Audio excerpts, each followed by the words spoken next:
आज क्लास है भारतीय काव्य शास्त्र पर। इसमें पहले कवि हैं भरत मुनि, जो संस्कृत आचार्य हैं। इसमें जिनका समय है दूसरी शती। आचार्य भरत मुनि को आज हम देखेंगे इस क्लास में, जिनका समय है दूसरी शती, और जिनका ग्रंथ का नाम है नाट्य शास्त्र। इस नाट्य शास्त्र में इसमें 36 अध्याय हैं। 36 अध्यायों का हमें ज़्यादा विस्तार से अध्ययन नहीं करना है। इसमें कुछ मुख्य हैं, उनको ही देखेंगे। इसमें जो भी भरत मुनि के मुख्य काव्य लक्षण हैं, काव्य प्रयोजन हैं, काव्य हेतु हैं, उनको सबको देखेंगे।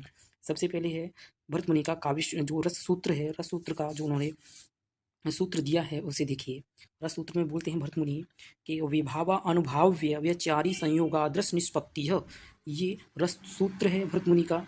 विभावानुभाव्य विचारी संयोगादृश निष्पत्ति, ये आपका रस सूत्र हो गया भरत मुनि द्वारा।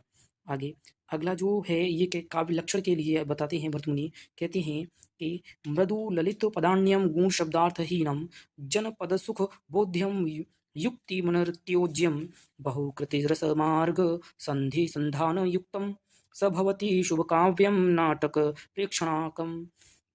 नाटक प्रेक्षाणाम, यह है काव्य लक्षण भरत मुनि द्वारा। ठीक है, आगे देखिए। इन्होंने जो काव्य लक्षण है, काव्य लक्षण के लिए सबसे पहले बताया है कि जनपद क्या होगा, जनपद सुख बोध्यम और युक्ति मन त्योज्यम बहुकृत रसमार्ग संधि संधान युक्तम स भवति शुभ काव्यम नाटक प्रेक्षकाणाम। ये है काव्य लक्षण भरत मुनि द्वारा। अगला ये काव्य प्रयोजन के संदर्भ में बताते हैं भरत मुनि। कहते हैं दुखार्तानां श्रमार्तानां शोकार्तानां तपस्विनां विश्राम जननम लोके नाट्यमेतद् भविष्यति। ये काव्य प्रयोजन है। क्या है? दुखार्तानां श्रमार्तानां शोकार्तानां तपस्विनां विशार्मजननम लोके नाट्यमेतद् तद् भविष्यति। ये है काव्य प्रयोजन। आगे जो अगला है, इन्होंने काव्य प्रयोजन के संदर्भ में एक और अगला बताया है। बोलते हैं कि धर्म्यम यशस्याश्यम हितम बुद्धिविवर्धनम लोकोपदेशजननम नाट्यमेतद् भविष्यति। ये भी एक काव्य प्रयोजन उन्होंने दिया है। अगला इनका जो काव्य प्रयोजन आप देखिए, लोकवृत्ति। ये है आपका लोकवृत्ति के अनुकरण को ही उन्होंने नाटक कहा है। ये उसके लिए बताते हैं, किसके? लोकवृत्ति के लिए। अगला इनका जो सूत्र है देखिए, लोकवृत्तानुकरणम नाट्य में तन्मया कृतम। लोकवृत्तानुकरणम नाट्य में तन्मया कृतम, यह लोकवृत्ति के अनुकरण को ही नाटक भरत मुनि ने कहा है।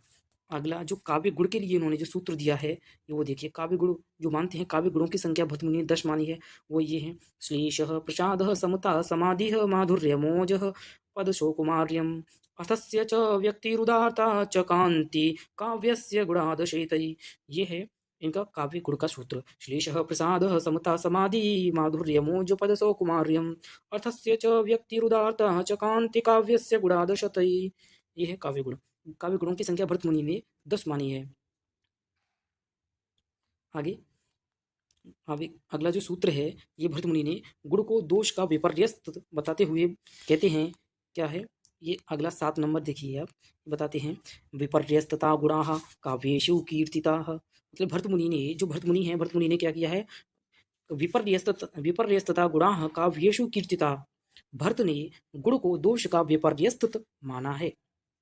भरत ने गुण को दोष का विपर्यस्त माना है।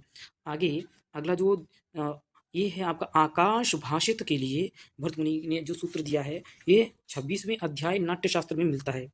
तो बोलते हैं दूरस्थ भाषणम यत स्याद शरीर निवेदनम परोक्षांतरितम वाक्यामाकाश वचनम तुत। ये है 26वां अध्याय। ये है आकाश भाषित के लिए ये सूत्र है। अगला सूत्र देखिए, जो ये मुख्य है, ये रीति सिद्धांत में 4 प्रवृत्तियों के लिए बताया गया है। बोलते हैं चतुर्विधा प्रवृत्तिस्व प्रोक्ता नाट्य प्रयोगतः आवंती दाक्षिणात्या च पांचाली चौड्रमागधीय। ये है रीति सिद्धांत में 4 प्रवृत्तियों के लिए बताया गया है। चतुर्विधा प्रवृत्तिस्व, 4 जो प्रवृत्तियां हैं उनके लिए प्रोक्ता नाट्य प्रयोगस्थ, नाटक में प्रयोग होने वाली 4 प्रवृत्तियां। आवंती है आपकी, और दाक्षिणात्या जो दक्षिण के लिए च, और पांचाली होगी, और ये होगी आपकी चौड्रमागधी। ठीक है ना, ये आपकी 4 प्रवृत्तियां हो जाती हैं। अगला जो सूत्र बताते हैं, ये दिया है भाव से रहित रस नहीं होता और रस रहित कोई भाव नहीं होता। ये इसके संबंध में, रस के संबंध में भरत मुनि बोलते हैं। अगला जो सूत्र है इनका 10 नंबर है, बोलते हैं न भावहीनो अस्ति रसो न भावो रस वर्जितः। कहती हैं न भावहीनो न भावहीनो न भावहीनो रिक्त रसो न भावो रस वर्जितः, मतलब भाव से रहित रस नहीं होता और रस से रहित कोई भाव नहीं होता। ये बोलते हैं परस्कृता सिद्धिदस्तयोरभिनये भवेत। ये इनका सूत्र हो गया। अगला सूत्र है, आगे बताए हैं ये 11 नंबर देखिए, एवं एवं नाना भावोपहिता अपि स्थायो न ओ भाव रसत्वा रसत्वमाप्नुवन्ति। ये कहते हैं एवं नाना भावोपहिता अपि स्थायिनो भावा रसत्वमा अपनुवन्ति। ये कहते हैं विविध भावों से संयुक्त होकर ही स्थायी भाव रसत्व लाभ करते हैं। ये भरतमुनि ने रस के संबंध में कहा है। आगे देखिए अगला जो इनका अंतिम जो है, ये कहते हैं तस्मन्नाट्य प्रयोगे तु प्रमाणम लोक ईष्यते पाठ्यानुरूपे अभिनयश्च कार्यः। ये इन्होंने तस्मा नाट्य प्रयोगे तु प्रमाणम लोक ईष्यते और पाठ्य अनुरूपीय अभिनयश्च कार्यः, ये अलग इन्होंने एक नाटक के संबंध में बताया गया है। अगला जो एक और है इसका इनका अंतिम है 13 नंबर है, न हीर साहते कश्चिदरः प्रवर्तते। ये इनका अंतिम था। आगे देखिए सबसे मुख्य बात है इनकी, जो भरतमुनि कहते हैं, भरतमुनि के नाट्यशास्त्र में 17वें अध्याय में उन्होंने 4 अलंकारों की बात की है। 4 अलंकार इनका सबसे मुख्य, इन्होंने 4 अलंकार को माना है और शांत रस को ये शांत रस नहीं मानते हैं, ये इनकी प्रमुखता है। 4 अलंकार हैं 17वें अध्याय में नाट्यशास्त्र के। नाट्यशास्त्र इसमें 36 अध्याय हैं कुल, इसके 17वें अध्याय में उन्होंने 4 अलंकारों को स्थान दिया है। सबसे पहला जो अलंकार है देखिए, यमक है, दीपक है, रूपक है, उपमा है, ये 4 अलंकार हैं। आगे इन्होंने भावों की संख्या, जो भाव हैं, कुल भाव इन्होंने कितने माने हैं? 49 भाव माने हैं। जो 49 भाव हैं, जैसे 8 तो इन्होंने स्थायी भावों को माना है, 8 हैं जो सात्विक भाव हैं और 33 क्या हैं? संचारी भाव हैं। संचारी भाव को इन्होंने व्यभिचारी बोला है। क्या बोला है? व्यभिचारी। जो व्यभिचारी भाव होते हैं वही संचारी भाव होते हैं, ये ऐसा भरतमुनि जी का कहना है। आगे इन्होंने 4 रीतियों को अर्थात प्रवृत्तियों को स्वीकारा है। आगे इन्होंने क्या बोला है? शांत रस को स्वीकार नहीं किया है, शांत रस को ये शांत रस नहीं मानते हैं। और आगे कहते हैं ये 8 रसों को मानते हैं, सिर्फ कितना? सिर्फ 8 रसों को मानते हैं। और 8 रसों के लिए मैंने आपके लिए ट्रिक बनाया था, ये है ठीक। 8 रसों में देखिए, ये है आपका श्रृंगारौ, आगे ये है इनका श्रृंगारौ, कि श्रृंगारो भी हक अभय, मतलब कि श्रृंग से श्रृंगार, श्रृंगार हो जाएगा, रो से रौद्र हो जाएगा, वी से वीर हो जाएगा और वी से विभत्स हो जाएगा आपका, और हास्य से ह से आपका हास्य हो जाएगा, और क से कर्ण हो जाएगा, अ से अद्भुत हो जाएगा और भया से आपका भयानक हो जाएगा। इस तरह से भरतमुनि ने 8 रसों को माना है। आगे जो दोषों की संख्या इन्होंने 10 मानी है, दोष हैं इनके 10 दोषों की संख्या मानी है। गुणों की संख्या इन्होंने, काव्य गुणों की संख्या 10 मानी है। और काव्य जो इन्होंने अलंकार हैं, अलंकार सिर्फ 4 मानी है इन्होंने, जो मैं आपको बताया हूँ अभी। यमक है, रूपक है, दीपक है और आपका उपमा अलंकार, ये भरतमुनि के अनुसार 4 अलंकार हैं। और ये मानते हैं काव्य प्रयोजन की संख्या मानते हैं 6। काव्य प्रयोजन की संख्या कितनी मानी है? 6 मानी है इन्होंने। और वीर रस के भेद कितने माने इन्होंने? 3 माने हैं। हास्य रस के भेद इन्होंने 8 माने हैं। और रस के जो अवयव मानते हैं भरतमुनि, रस के अवयव कितने? 3 मानते हैं। जो रस के 3 अवयव क्या क्या होते हैं? मुख्य वही होती हैं, एक तो आपका विभाव होगा, दूसरा अनुभाव होगा, तीसरा होगा आपका व्यभिचारी भाव।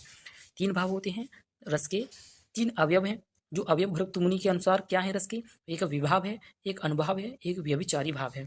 दोस्तों इसी क्लास में इतना ही भरतमुनि को हमने समाप्त कर लिया है। इससे महत्वपूर्ण जो क्वेश्चन है जितने भी बनेंगे सिर्फ यही बनेंगे कि काव्य प्रयोजन क्या है, काव्य लक्षण क्या है, और काव्य गुण क्या है, और काव्य गुणों की संख्या कितनी है, काव्य दोषों की संख्या कितनी है, काव्य और रसों की संख्या कितनी है, भरतमुनि के अनुसार अलंकारों की संख्या कितनी है, ये और किस अध्याय से संबंधित हैं।